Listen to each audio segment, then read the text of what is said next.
E aí, galerinha, beleza mesmo?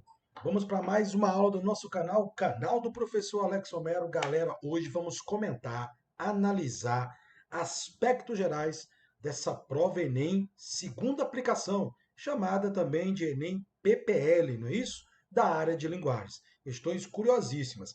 Lembrem-se, o banco de questões que é utilizado para a prova que vocês normalmente fazem, que é a primeira aplicação, é o mesmo da segunda, ou seja, essas questões poderiam ter caído na prova de primeira aplicação lá do ano de 2022. Então vale a pena demais usar a prova como referência para você estudar, beleza? E eu vou deixar na descrição, tá bom? O link de acesso para você baixar essa prova e usar como simulado para testar aí os seus conhecimentos. Sejam bem-vindos. Canal do Professor Alex Romero, você que não está inscrito, por favor, inscreva-se, ative aí a notificação para você receber em primeira mão os nossos vídeos. Tem muita coisa para você, várias playlists aí para você, obviamente, acessar. E nós temos um curso, tá? Nosso curso aqui de linguagens mais tem redação, tem linguagens, tem literatura, tem artes, tem interpretação de texto. Assista, deixei vídeos para você de apresentação dos nossos cursos. Caso você se interesse, entre em contato comigo, seja pelo WhatsApp, aliás, pelo Instagram, ou pelo Facebook, ou pelo próprio YouTube. Beleza? Sejam bem-vindos. Hoje a aula, aspectos gerais, comentário de questões e uma análise da prova PPL de 2022, segunda aplicação. Sejam bem-vindos.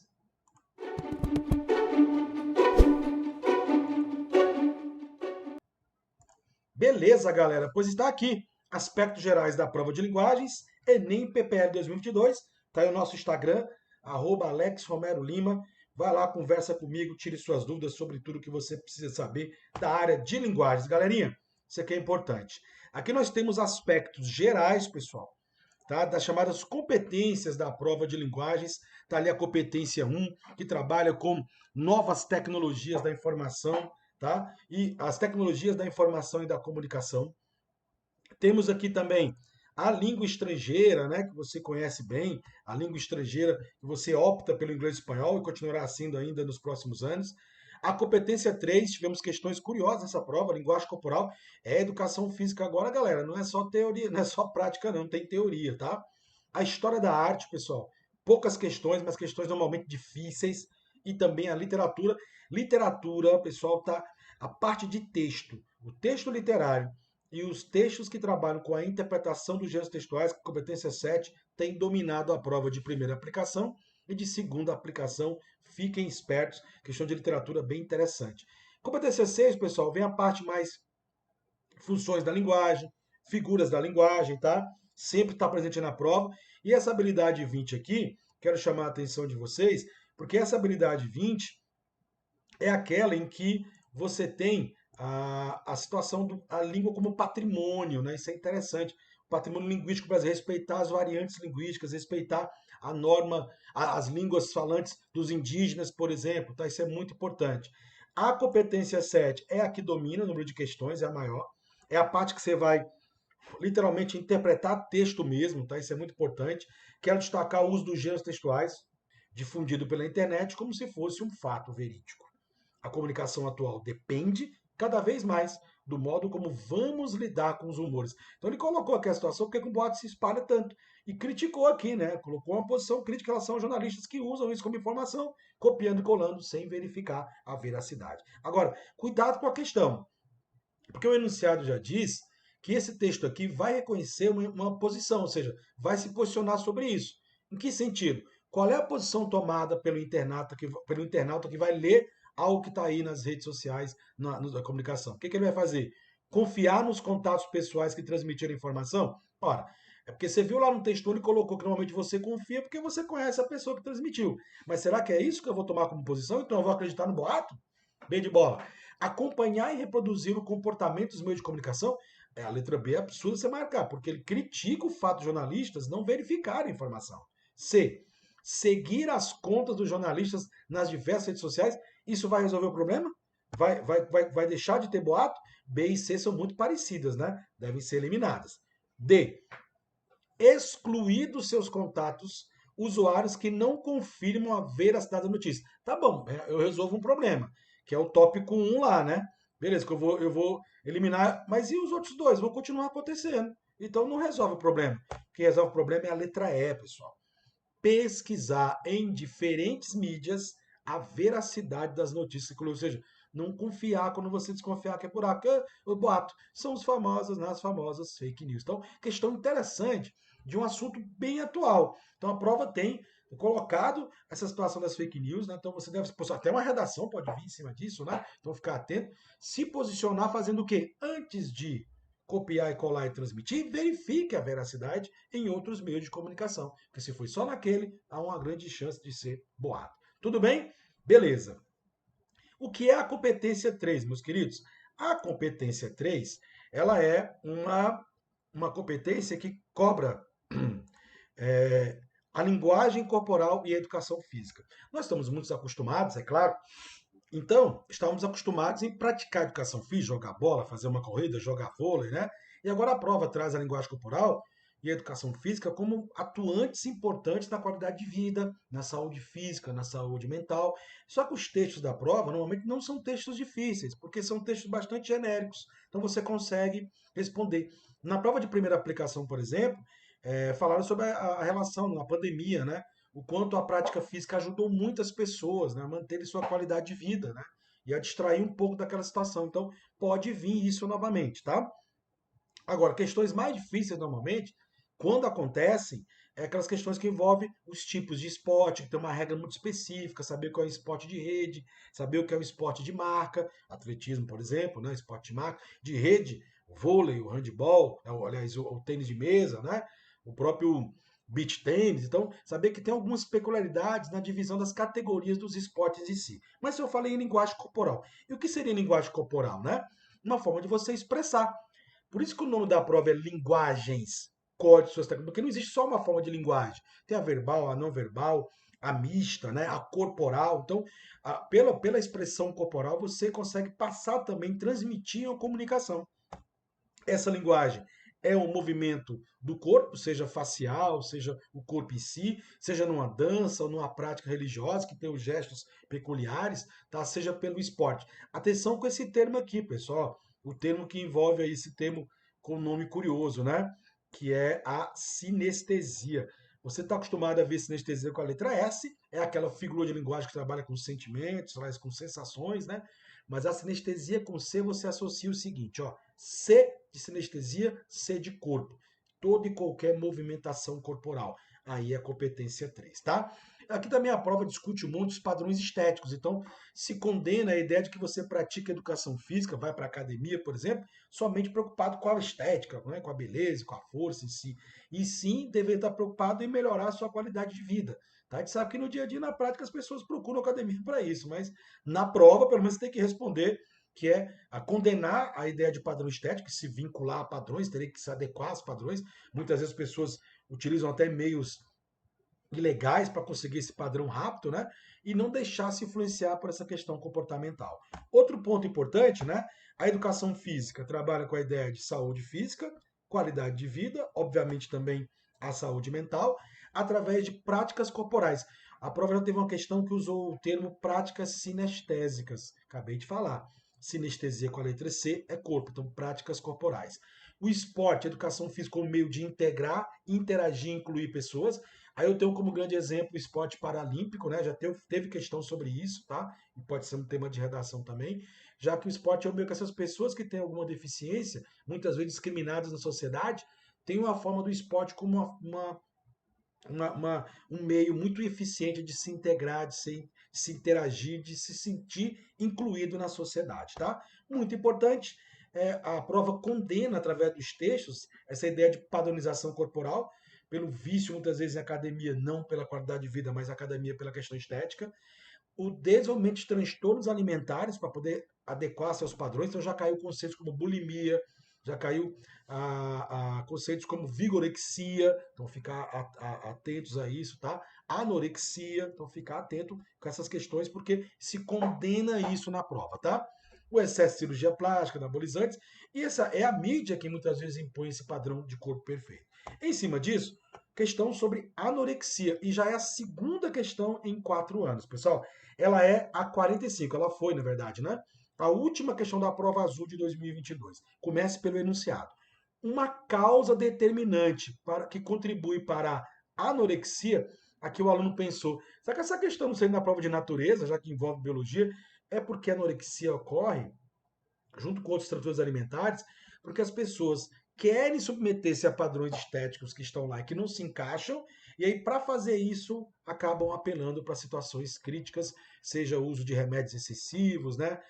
Uso de anfetaminas, dietas malucas, ou muitas vezes desenvolve bulimia, anorexia e por aí vai. Preste atenção no enunciado.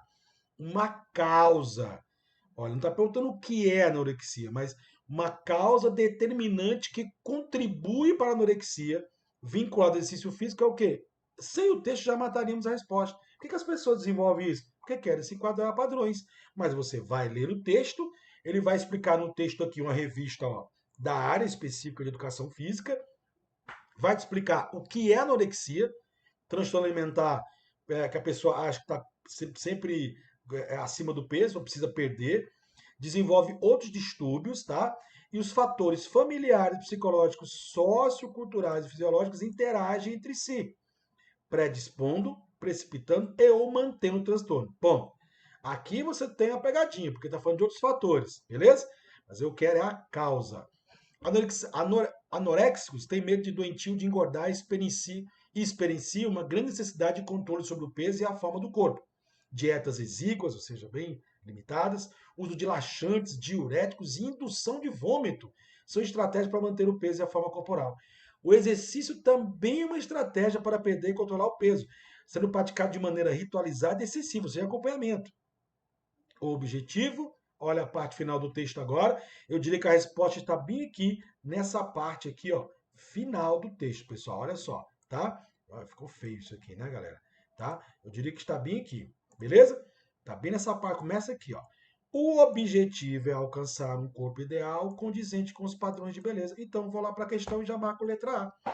Por quê? Qual é a causa? Busca por um modelo de corpo e beleza estereotipado socialmente. Bom, já matou, tá bom? Cuidado com a B, porque a B aparece lá no primeiro parágrafo, mas não é apontado como causa, e sim como manutenção da doença. Cuidado, tá? Letra C também, a letra D também. Ou seja, B, C, D e E estão corretas porque elas fazem parte do contexto da anorexia.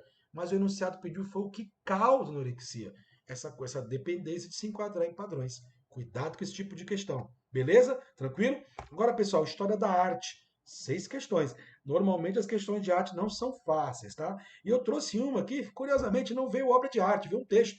Normalmente você tem obra de arte, uma pintura, uma escultura, né? Olha essa aqui, ela foi a 24 da Prova Azul de 2022. A habilidade 12 é uma forma a mais comum em que você tem que reconhecer o trabalho do artista, o contexto do artista, as funções da arte lá no meio em que o artista desenvolveu. Claude Monet, por exemplo, é um impressionista, é o primeiro movimento de arte moderna, que teve como característica principal, a arte moderna, pessoal, recusar todas as características anteriores à arte moderna, que eram características consideradas clássicas ou acadêmicas. Olha essa questão, é uma questão com texto verbal, é raro isso acontecer, mas é uma questão de arte e você vai ver que é uma questão técnica. Veja que o enunciado é curtíssimo, galera. Diante dessa nova concepção artística, que você vai ler que é o impressionismo, a forma, né, a linha, os planos são elementos que compõem uma obra artística, beleza? Eu vou ter que ler o texto, pessoal. Claude Monet, o pai do impressionismo, a primeira obra impressionista foi dele, né?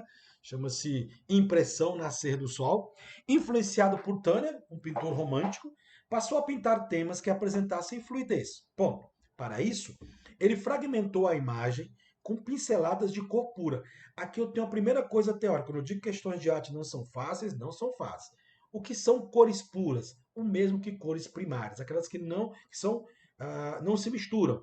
São exemplos de cor pura, são só 3: o azul, o amarelo e o vermelho. Tá? Então, os impressionistas gostavam muito dessas 3 cores. Quando eles queriam obter outras cores secundárias, que é misturar 2 primárias, ou terciárias, misturar secundárias com primárias, eles só faziam isso na própria tela. Então, a palheta deles, daqui a palheta, só tinha 3 cores. 3 cores. Para eu obter um laranja, eu jogava na tela o amarelo e misturava o vermelho. Para eu obter um verde, jogava o azul sobre o amarelo e vice-versa. Beleza? Para isso, ele fragmentou a imagem com pinceladas de cor pura, passando a retratar a impressão captada diante do modelo. Outra marca deles é pintar ao ar livre para você ter variações de cor pela questão da óptica, a incidência da luz solar. Isso para a época foi inédito, porque normalmente você pintava sempre dentro de ateliês. Então, para a época foi bastante criticado. Era uma inovação, né? Tudo que é inovação, a primeira coisa que a pessoa faz é rejeitar. Monet inspirava-se, por exemplo, no pôr do sol, na luminosidade do feno ou no jardim florido. Suas obras contêm a característica de dissociação das cores e gradação de tons complementares, feitas na tela. As tintas não eram misturadas na palheta, olha aí. Dessa forma, a luz emanada das manchas e das pinceladas coloridas impressionava a retina, formando novas cores. Essa é a sacada. Pegar também a sua percepção. Em cima disso, a cor é composta por uma substância química que, sobre a incidência de raios luminosos, absorve-os, refletindo para os nossos olhos os raios de tons vermelhos. Nada a ver. Até porque as cores são misturadas na própria tela e a sensação quem vai ter é você. Então não é química, é natural. B. Formada pelo equilíbrio óptico, causada pela impressão simultânea de cores como magenta, ciano e amarelo. Opa! Aqui o aluno teria que saber. O aluno que conhece, estudando fundamental, a ideia de cores primárias, ele já mata. Nenhuma dessas três aqui, aliás, perdão. Apenas o amarelo é uma cor primária. Então, letra B completamente fora, tecnicamente errada. C. Imaterial e só se pode senti-la passando a ser uma sensação provocada pela ação dos raios de luz sobre os nossos olhos. Opa, uma ação natural. Então, como é que eu vou obter ali, perdão, essa sensação? Observando o tom das telas, ao ar livre principalmente, e a nossa retina que vai ser impactada, pessoal. Belíssima letra C como resposta. Uma questão que eu gostaria difícil, porque é uma questão muito técnica. Letra D. Resultante da mistura óptica de duas outras que estão presentes em sua composição de origem, causando equilíbrio entre elas. Na verdade, a mistura não é óptica, a mistura é na própria tela. Óptica vai ser a sensação que você vai ter quando estiver diante da tela. Então, aqui ele misturou os conceitos. E letra E, a cor é física, presente nos raios solares na luz branca. Ninguém falou aqui em luz branca, não se usa, tá? Sendo impossível perceber sua existência. Olha mais, se o foco é essa ideia de eu poder perceber, através da minha retina, as sensações de cores diferentes quando estou diante de uma tela ao ar livre, como é que vai dizer que é impossível? Então, 24, letra C, questão interessantíssima de história da arte. A competência 5 foram 6 questões também, ó, tá? É a famosa literatura, galera. E a competência 6, apenas duas questões, uma sobre funções da linguagem e a outra sobre o patrimônio linguístico que eu comentei no início, onde a prova ela reconhece as línguas maternas, né, as línguas mães, como a própria língua indígena, por exemplo, como o português arcaico, como importantes para o patrimônio e para preservar a memória nacional. E a competência 5 é a literatura. Literatura no Enem, eu trouxe para vocês um exemplo, tá? É uma questão que você não vai ter ninguém perguntando quem é o autor da obra, qual a escola que o artista faz parte. Você tem que conhecer muitos dos autores, a maioria deles são os consagrados que a prova cobra, e as características dos movimentos literários. Aqui, por exemplo, envolve Mário de Andrade. Mas cuidado, realmente Mário de Andrade ele foi o grande líder aí, junto com Oswaldo, da Semana de Arte Moderna que implementou no Brasil o modernismo. Mas é curioso é o fato de que essa questão não vai trabalhar a primeira fase, mas o texto aborda os anos 70, onde tivemos movimentos, aliás, nos anos 50, o concretismo, anos 60, o tropicalismo, e também nos anos 70, formas artísticas, musicais, culturais, que utilizaram como características a Semana de 22, ou seja, aquele impacto, aquele radicalismo, aquela ideia de trazer uma arte brasileira, uma música brasileira, uma dança brasileira, uma pintura brasileira, ou seja, temas literalmente voltados para a nossa realidade. Então, essa questão não é fácil, porque se você ler o enunciado de forma errada, tu vai acabar marcando a resposta errada. O que ele está dizendo é que esse texto apresenta uma ideia nacionalista que desenvolveu-se tanto nos anos 50, 60 e 70. Assim como na primeira fase modernista, a ideia de buscar um patrimônio nacional não vinculado àquela ideia de só de idealizar o índio, o índio e o branco, como fizeram os românticos. Eu quero uma coisa mais miscigenada, mais diversa. Então, assim também são os movimentos artísticos, culturais, dos anos 50, 60 e 70. E ele cita em especial o tropicalismo, esse que teve uma retomada total das ideias de Oswald de Andrade e de Mário de Andrade, que pregavam uma diversidade cultural bem característica do Brasil, envolvendo a cultura afro, a cultura indígena e a cultura também do branco que veio para cá, o branco europeu. Esse é o foco dessa questão.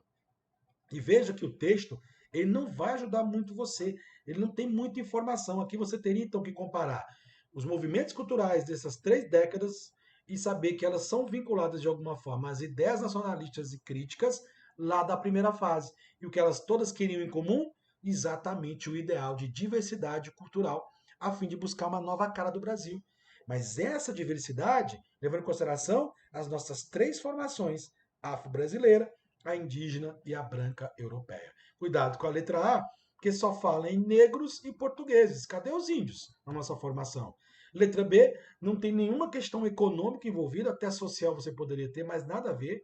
E cuidado com a letra C, reflexo da igualdade mestiça nos processos de patrimonialização. Na verdade, isso aqui era uma pretensão. Isso não aconteceu em 22, isso foi a busca de 22. É o que eles queriam, que o Brasil mestiço fosse considerado, o Brasil misturado. Mas isso não aconteceu, essa ideia não tem a ver com isso, porque isso foi uma proposta. E letra E, nada de materialidade, porque na verdade a cultura em si é algo imaterial, né? Então não ocorreu. E ela não foi constituída, ela foi apenas apresentada, era idealizada, como está dizendo aqui, ó, ideal. Infelizmente, ainda temos dificuldade de reconhecer essa diversidade, essa pluralidade cultural que o Brasil tem. Tudo bem? Essa foi a questão 25, também uma questão que eu considerei difícil da prova azul, uma questão que envolve literatura, beleza? Galera, agora a próxima. A próxima é a competência 7. Sem dúvida, tanto na primeira aplicação como na segunda aplicação, que é essa que eu estou comentando, aliás, você tem aí, aproveite, pessoal, ó, você tem aí vários vídeos do canal à sua disposição, tá? Vários. E tem lá a análise da prova da primeira aplicação. Aproveite e assiste, tá bom? Vou deixar o link aqui na descrição para vocês, para você poder assistir. Galera, competência 7 é a que mais cai. Foram 12 questões. Aqui você vai literalmente interpretar texto, só que texto de gêneros muito diversos. Então, quanto mais eu conhecer os gêneros, melhor. Eu escolhi comentar uma que todo ano cai, pessoal. Propaganda institucional ou social. Já viu doação de sangue, álcool e trânsito, dengue. Então acho que pode vir aí alguma coisa sobre o Zika vírus, pode vir alguma coisa vir sobre o coronavírus, alguma propaganda incentivando você a usar máscara, a você usar o álcool gel, a se vacinar. Então preste atenção para as próximas provas do Enem. Galerinha, o que é uma propaganda social ou institucional? Propaganda normal vende curso. Por exemplo, eu estou oferecendo a você curso de linguagens mais. Procure mais informações aí no nosso canal, tá? Tem uma apresentação de um curso, você pode assistir o vídeo para você conhecer como é o meu curso de interpretação de texto. Isso é propaganda. Eu uso recursos como verbos do imperativo. Não perca a chance de se preparar para o Enem e outros vestibulares. Também tem um vídeo explicando como é que é o meu curso de literatura brasileira. Os assuntos que mais caem em todo vestibular do Brasil. O UNB, o Unicamp, o FUVEST. Então eu estou fazendo uma propaganda do meu curso. Propaganda usa imagem, usa recursos verbais e não verbais, verbos no imperativo, para convencer a pessoa a fazer o curso. Agora, qual é a diferença dessa propaganda dos meus cursos, propaganda social adicional, no caso aqui sobre a questão da violência contra a mulher? É que não é um produto. E propagandas como essa, que é social, só visam conscientizar, orientar, alertar. Então, prevenir. Então, é muito importante. Esse foi o texto da prova. Olha o enunciado da questão, que foi a 34 aí na prova de 2022, a prova azul. Tá? Lembrar que as questões são as mesmas, só muda a numeração de acordo com a cor da prova. Ao abordar a temática da violência contra a mulher, então já sei que o cartaz fala sobre isso, a propaganda aborda isso, o cartaz conjuga as linguagens verbal e não verbal. Então, a questão vai exigir que você leia o texto e perceba a imagem, leia e entenda a imagem. Para quê? Vamos voltar lá então, ó. O silêncio aprisiona. Então, eu tenho uma mulher, tá, que está amarrada, não consegue se mexer, beleza? Eu tenho aqui uma citação, olha o elemento verbal, uma citação de um filósofo sociólogo, Jean-Paul Sartre. A violência, seja qual for a maneira como ela se manifesta, é sempre uma derrota. E eu tenho aqui o texto verbal. As pessoas acreditam que a violência doméstica acontece apenas com classes baixas, mas pesquisas mostram que 50% dos casos ocorrem com classes média e alta. Não é só pessoas, não é mulheres pobres que sofrem apenas, não. A diferença é que muitas vezes elas denunciam, né? As outras, com status social, escondem. Geralmente, a conduta agressiva contra a mulher começa com pequenos insultos, logo se segue com empurrões e pancadas, então começa verbalmente.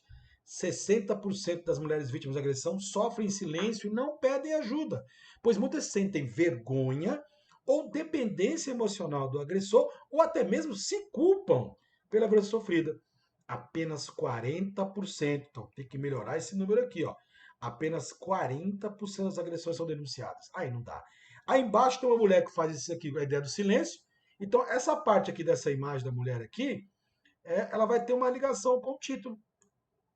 Não sofra calada. Não sofra. Olha o verbo no imperativo, dando ordem.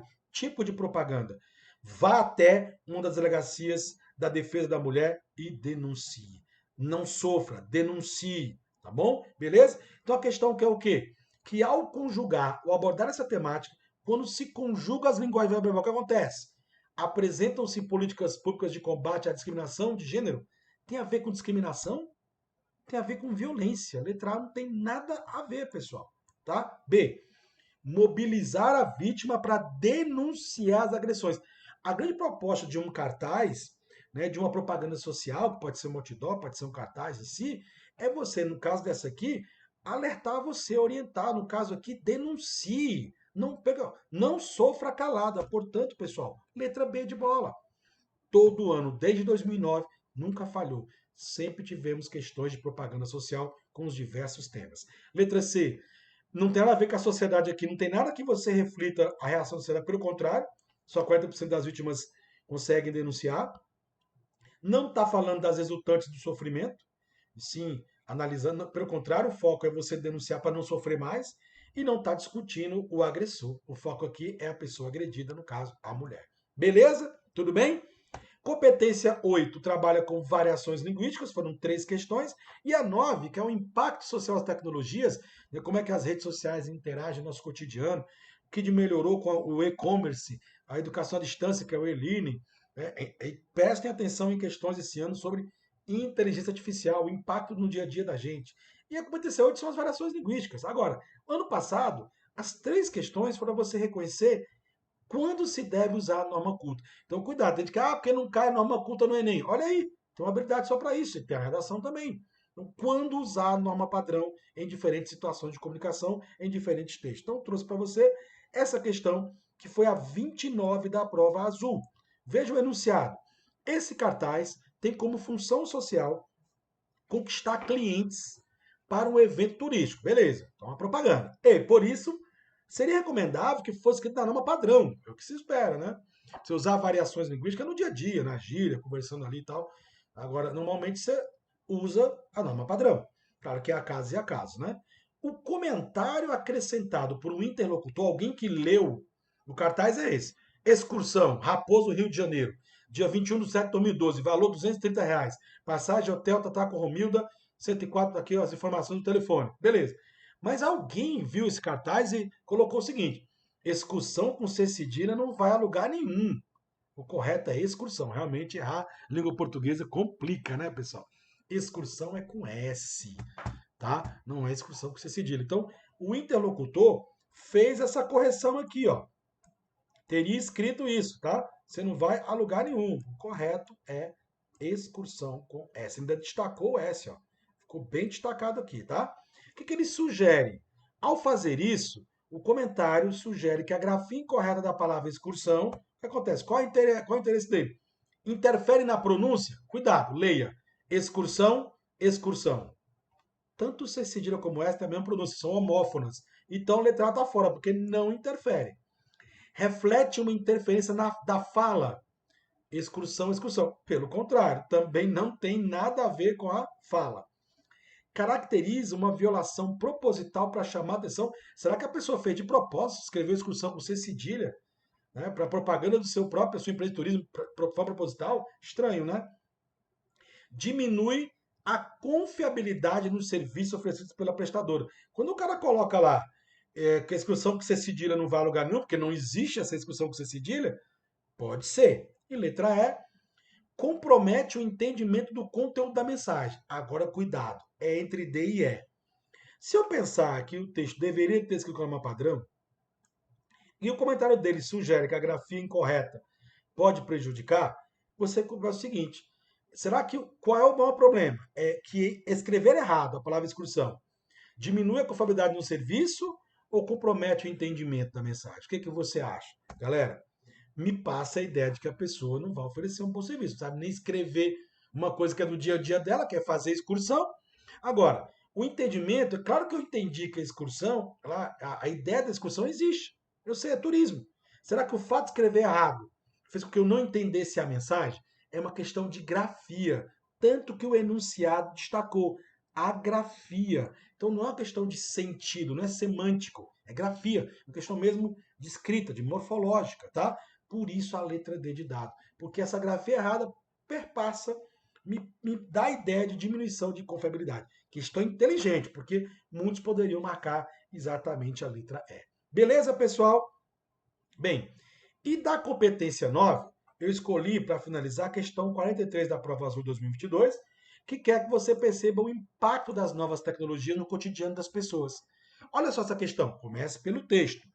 Segundo esse texto, vamos lê-lo, as impressoras tridimensionais, as famosas 3D, prenunciam uma nova revolução industrial, porque são tecnologias que estão curtinhas, mas perigosas. Galera, tá bem aqui, ó.